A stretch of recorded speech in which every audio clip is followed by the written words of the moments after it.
Hello বিয়ার্স, যে অনেকেই আপনারা জানতে চাচ্ছেন যে অফিসিয়াল এজেন্ট কীভাবে আপনি চেক করবেন।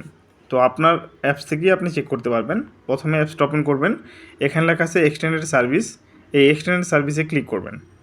ক্লিক করার পর নিচে দেখবেন লেখা আছে এজেন্ট লোকেটর। এই নিউ এজেন্ট লোকেটর লেখা আছে, এখানে ক্লিক করলেন।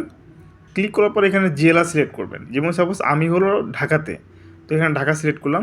তারপর সার্চ বাটনে ক্লিক করব। দেখেন র্যাঙ্কিং অনুযায়ী এখানে দেখাচ্ছে যে আমার নাম এবং আমার মোবাইল নম্বর দেখাচ্ছে। আপনি মোবাইল নম্বর এবং নাম এটা মিলিয়ে নেবেন সবসময়। যে নম্বর পেমেন্ট করবেন বা যে হোয়াটসঅ্যাপে বা নামের সাথে যে আপনারা চ্যাটিং করছেন নামগুলো মিলিয়ে নেবেন, তাহলে আপনারা 100% বুঝতে পারবেন। অনেক আছে যে এখানে আছে নাম্বার একটা কিন্তু হোয়াটসঅ্যাপ নাম্বার আরেকটা, তো এদের থেকে একটু দূরে থাকবেন, কারণ এরা হয়তো বা ফ্যাক হতে পারে। কিন্তু দেখবেন যে এখানে যদি নাম্বার শো করে সেটা যদি তার হোয়াটসঅ্যাপ নাম্বার হয়, তাহলে 100% এখানে 2 নম্বরই করার কোনো অপশনই নাই। হ্যাঁ, এখানে যাদের নাম দেখতে পাবেন তারা 100% অফিসিয়াল এজেন্ট। তো আশা করি ভিউয়ার্স আপনারা বুঝতে পারছেন কীভাবে অফিসিয়াল এজেন্ট চেক করতে হয়। আর আপনারা আমার থেকে রিচার্জও নিতে পারবেন। রিচার্জ নিতে চাইলে আমার হোয়াটসঅ্যাপে নক দেন। হোয়াটসঅ্যাপে নক দিয়ে আপনারা রিচার্জ নিতে পারবেন বোনাস সহকারে। তো সবাই ভালো থাকুন, সুস্থ থাকুন, আল্লাহ হাফেজ।